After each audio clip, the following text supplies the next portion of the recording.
Saudaraku, pernahkah kita merasa hidup ini sempit? Rezeki terasa sedikit, masalah datang silih berganti, hati sering resah, tidur pun tidak tenang. Kita berusaha keras, tetapi tetap merasa kurang. Tahukah Anda, boleh jadi bukan karena kurangnya harta, bukan karena minimnya kesempatan, bukan pula karena beratnya cobaan, tapi karena kita lupa satu hal yang paling mendasar. Kita lupa bersyukur. Padahal Allah telah berjanji, jika kamu bersyukur, pasti aku tambah nikmatku kepadamu. Namun jika kamu kufur, maka sesungguhnya azabku sangat pedih. Al-Quran Surat Ibrahim 7.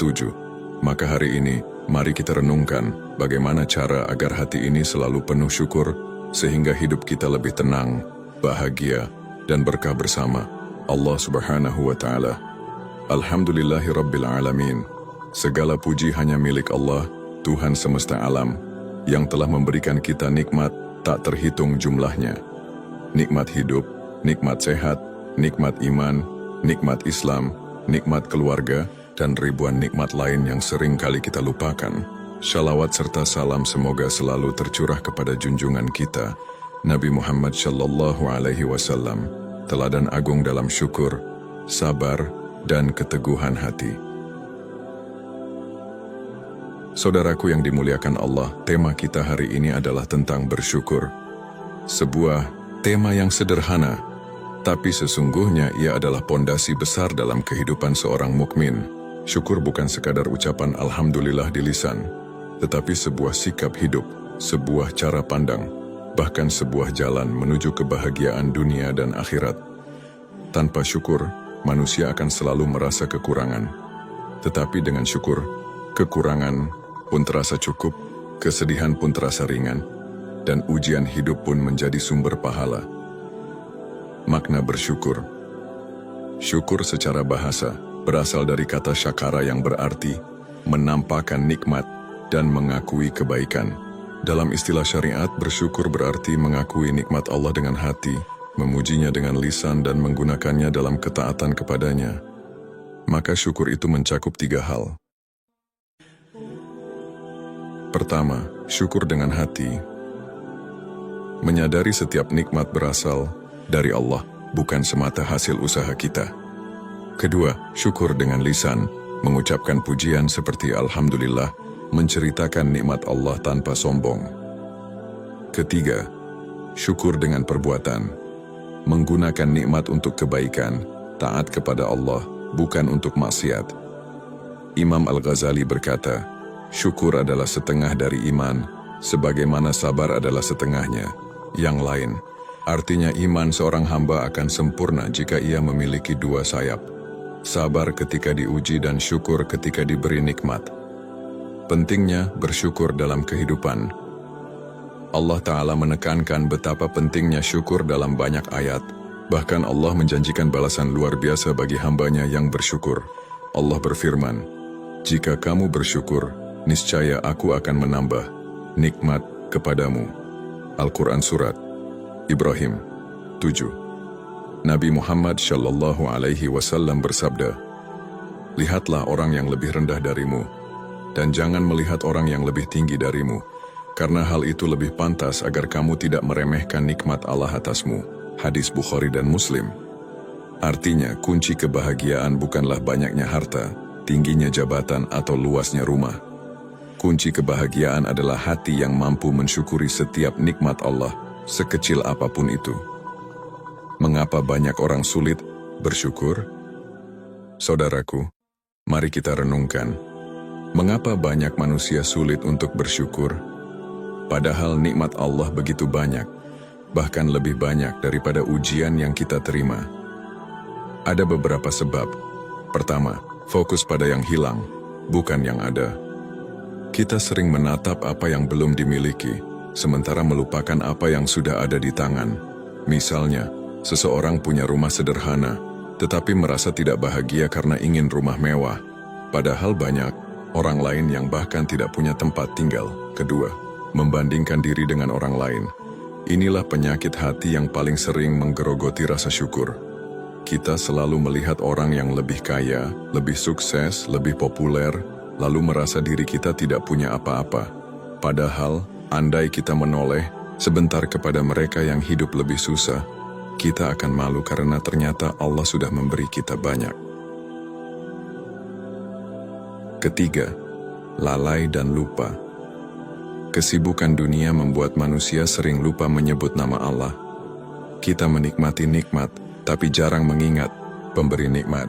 Kita makan enak, minum segar, sehat, bisa bernafas dengan bebas, tetapi lupa mengucap Alhamdulillah. Keempat, hati yang serakah. Tidak pernah puas adalah sifat dasar manusia. Nabi Muhammad bersabda, seandainya anak Adam memiliki 2 lembah penuh harta, niscaya ia ingin memiliki lembah ketiga. Dan tidak ada yang bisa memenuhi perut anak Adam kecuali tanah, kematian. Hadis Bukhari Muslim. Maka, tanpa syukur, hati manusia tidak akan pernah merasa cukup. Kisah teladan dalam syukur. Mari kita tengok kisah para nabi yang penuh dengan teladan syukur. Nabi Sulaiman alaihissalam. Allah menganugerahkan kepada Nabi Sulaiman kekuasaan yang tidak pernah dimiliki raja manapun. Angin tunduk padanya, jin-jin bekerja untuknya, hewan-hewan pun bisa berbicara dengannya. Tetapi, apa kata Nabi Sulaiman ketika menyaksikan nikmat itu? Ini termasuk karunia Tuhanku untuk mengujiku. Apakah aku bersyukur atau kufur? Dan barang siapa bersyukur, maka sesungguhnya dia bersyukur untuk kebaikan dirinya sendiri. Al-Quran Surat An-Naml 40. Subhanallah, seorang raja besar pun sadar bahwa nikmat hanyalah ujian. Ia tetap rendah hati, tidak sombong, dan selalu bersyukur. Nabi Ayyub alaihissalam. Nabi Ayyub diuji dengan sakit bertahun-tahun, kehilangan harta, bahkan kehilangan anak-anaknya. Namun beliau tetap bersabar dan bersyukur. Beliau berdoa, "Ya Tuhanku, sesungguhnya aku telah ditimpa penyakit dan Engkau adalah Tuhan yang maha penyayang di antara semua penyayang." Al-Quran Surat Al-Anbiya 83. Karena kesabaran dan syukurnya, Allah kemudian mengangkat penyakitnya, mengembalikan hartanya, dan melipat gandakan keturunannya. Rasulullah Shallallahu Alaihi Wasallam. Rasulullah adalah teladan paling agung dalam syukur. Beliau sering salat malam begitu lama sampai kakinya bengkak. Ketika ditanya mengapa beliau melakukan itu, padahal beliau sudah dijamin surga, Rasulullah menjawab, "Tidakkah aku ingin menjadi hamba yang bersyukur?" Hadis Bukhari Muslim. Artinya, ibadah beliau bukan semata-mata karena kewajiban, tetapi sebagai bentuk syukur kepada Allah. Manfaat bersyukur. Saudaraku, apa sebenarnya manfaat dari bersyukur? Mengapa syukur begitu penting? Menambah nikmat. Allah sudah berjanji, syukur akan mendatangkan tambahan nikmat, bukan hanya nikmat materi, tetapi juga nikmat ketenangan hati, kesehatan, dan keberkahan dalam hidup. Mendatangkan kebahagiaan. Orang yang bersyukur akan selalu merasa cukup. Ia tidak lagi resah dengan kekurangan, karena ia melihat betapa banyak nikmat yang sudah ada. Menjadi sebab selamat dari azab, Allah mengancam orang yang kufur nikmat dengan azab yang pedih. Tetapi Allah ridha kepada hamba yang bersyukur, meningkatkan keimanan. Syukur adalah bentuk pengakuan kita bahwa segala sesuatu berasal dari Allah. Semakin kita bersyukur, semakin kuat rasa iman dalam hati, mendekatkan diri kepada Allah. Dengan syukur kita semakin sering mengingat Allah, semakin dekat dengannya, dan semakin dicintainya. Cara melatih diri agar selalu bersyukur. Menghitung nikmat Allah. Luangkan waktu setiap hari untuk merenung. Apa saja nikmat yang kita terima hari ini? Sehat, bisa makan, bisa salat, punya keluarga, bisa tersenyum, bisa bernafas. Dengan menghitung nikmat, kita akan sadar betapa banyak karunia Allah. Melihat ke bawah, bukan hanya ke atas. Jangan selalu membandingkan diri dengan orang yang lebih kaya atau sukses. Sesekali lihatlah mereka yang lebih susah, agar hati kita lebih mudah bersyukur. Perbanyak zikir dan doa. Ucapkan Alhamdulillah setiap kali mendapat nikmat, sekecil apapun. Biasakan juga membaca doa syukur, seperti doa setelah makan. Alhamdulillahilladzi at'amana wa saqana wa ja'alana minal muslimin. Gunakan nikmat untuk ketaatan. Kalau diberi rezeki, gunakan untuk sedekah. Kalau diberi ilmu, gunakan untuk mengajar.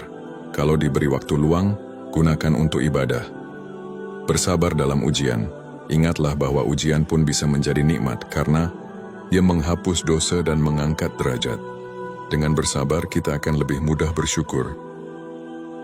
Saudaraku yang dirahmati Allah, sesungguhnya bersyukur itu adalah keadaan hati yang mengakui bahwa setiap hembusan napas, setiap denyut nadi, setiap rezeki yang datang, setiap langkah kaki, setiap nikmat kecil maupun besar yang melekat pada diri kita semua adalah karunia Allah Subhanahu wa Ta'ala. Karena itu, seorang mukmin sejati dituntut untuk selalu menyadari betapa banyak limpahan kasih sayang Allah dalam hidupnya.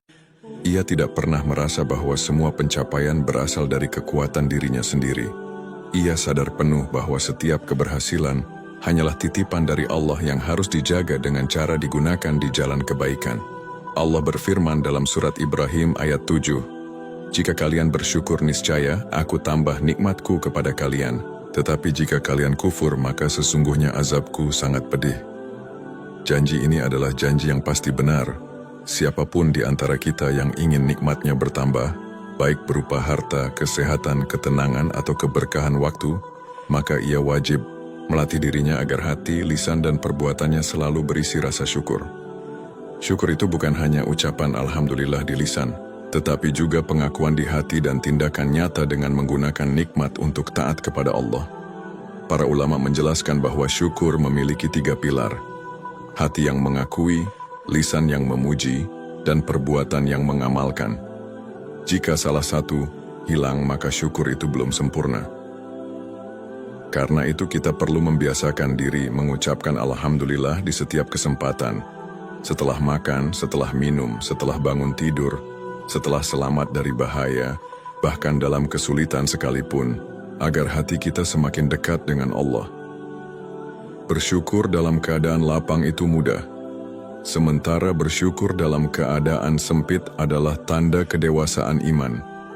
Tidak semua orang mampu mengucapkan Alhamdulillah ketika sakit, ketika kehilangan pekerjaan, atau ketika ditimpa musibah.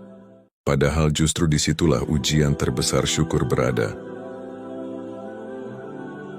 Rasulullah Shallallahu Alaihi Wasallam bersabda, "Sungguh menakjubkan urusan seorang mukmin. Jika mendapat kesenangan ia bersyukur, maka itu baik baginya. Jika mendapat kesusahan ia bersabar, maka itu juga baik baginya." Dalam pandangan Islam tidak ada kondisi yang merugikan seorang mukmin. Semuanya baik asalkan ia menghadapinya dengan sabar dan syukur. Contoh terbaik tentang hal ini bisa kita lihat dari kisah Nabi Ayub alaihissalam. Beliau diuji dengan penyakit parah bertahun-tahun lamanya, kehilangan harta, kehilangan anak, namun tetap berkata dengan penuh kerendahan hati, "Ya Rabb, sesungguhnya aku telah ditimpa penyakit, dan Engkau adalah Tuhan yang Maha Penyayang di antara semua penyayang." Dengan kesabaran dan syukurnya, Allah pun mengangkat penyakitnya, melipat gandakan hartanya, dan memberinya keturunan yang lebih banyak. Ini menunjukkan bahwa ujian bukan berarti Allah benci kepada kita. Justru dengan syukur dan sabar di balik ujian, Allah sedang menyiapkan nikmat yang lebih besar. Kisah lain adalah Nabi Sulaiman alaihissalam. Beliau diberi kekuasaan besar, jin-jin, angin, dan burung tunduk kepadanya. Namun beliau tidak pernah sombong. Beliau berkata, "Ini adalah karunia Tuhanku untuk mengujiku apakah aku bersyukur atau kufur." Maka jelaslah bahwa nikmat sebesar apapun tetaplah ujian. Hanya orang yang bersyukur yang akan lulus dalam ujian itu. Orang yang kufur akan terjerumus dalam kesombongan. Karena itu kita perlu berhati-hati jangan sampai tergolong orang yang kufur nikmat. Sebab kufur nikmat adalah awal dari dicabutnya keberkahan. Betapa banyak orang yang memiliki harta melimpah namun hatinya tidak tenang. Betapa banyak orang yang punya jabatan tinggi namun hidupnya penuh kecemasan. Betapa banyak orang yang sehat namun tetap merasa tidak bahagia. Semua itu karena hati mereka tidak dihiasi dengan syukur. Sedangkan orang sederhana yang hatinya penuh syukur bisa tidur nyenyak, bisa tersenyum tulus, bisa merasa cukup dengan rezeki seadanya. Inilah rahasia besar mengapa syukur disebut sebagai kunci kebahagiaan. Para ulama menjelaskan bahwa syukur adalah fondasi iman. Tidak heran jika Allah berfirman dalam surat Saba ayat 13, sedikit sekali dari hamba-hambaku yang bersyukur. Memang syukur itu berat. Syukur itu butuh kesadaran, butuh latihan, butuh kerendahan hati, dan butuh rasa tawakal. Maka siapapun yang mampu menegakkan syukur dalam hidupnya, sesungguhnya ia termasuk hamba pilihan Allah. Untuk mencapai itu ada latihan-latihan yang bisa kita lakukan, seperti menghitung nikmat setiap hari, menulis jurnal syukur, membiasakan doa setelah makan dan minum, serta menggunakan rezeki untuk sedekah. Karena sedekah adalah tanda syukur dengan perbuatan. Bersyukur pun perlu dibarengi dengan sabar. Sebab sabar dan syukur adalah dua sayap iman. Tanpa salah satunya, kita tidak akan mampu terbang menuju ridha Allah. Dengan demikian, kita bisa memahami bahwa orang yang pandai bersyukur tidak akan pernah merasa miskin, meskipun hartanya sedikit. Tidak akan pernah merasa sendirian, meskipun dalam kesulitan. Karena hatinya selalu penuh dengan cahaya iman. Dan cahaya iman itulah yang membuat hidupnya lapang. Saudaraku yang dirahmati Allah, hidup ini terlalu singkat untuk dihabiskan dengan keluhan, sementara nikmat Allah jauh lebih banyak daripada cobaan yang kita rasakan. Mari kita hiasi hari-hari kita dengan syukur. Bersyukur atas nikmat sehat, bersyukur atas nikmat iman, bersyukur atas keluarga yang menemani, bahkan bersyukur atas ujian yang Allah titipkan, karena di balik ujian selalu ada hikmah yang menguatkan. Ingatlah, siapa yang pandai bersyukur, Allah akan tambahkan nikmatnya. Tetapi siapa yang kufur, nikmat bisa dicabut kapan saja. Maka jangan tunda untuk mengucapkan Alhamdulillah hari ini, saat ini juga, bahkan setiap detik hidup kita. Semoga Allah menjadikan kita termasuk hamba-hambanya yang sedikit, yaitu mereka yang benar-benar bersyukur. Semoga dengan syukur, hidup kita penuh berkah, hati kita lapang, dan jalan kita dimudahkan menuju surganya. Wallahu a'lam bisyawab. Wassalamualaikum warahmatullahi wabarakatuh.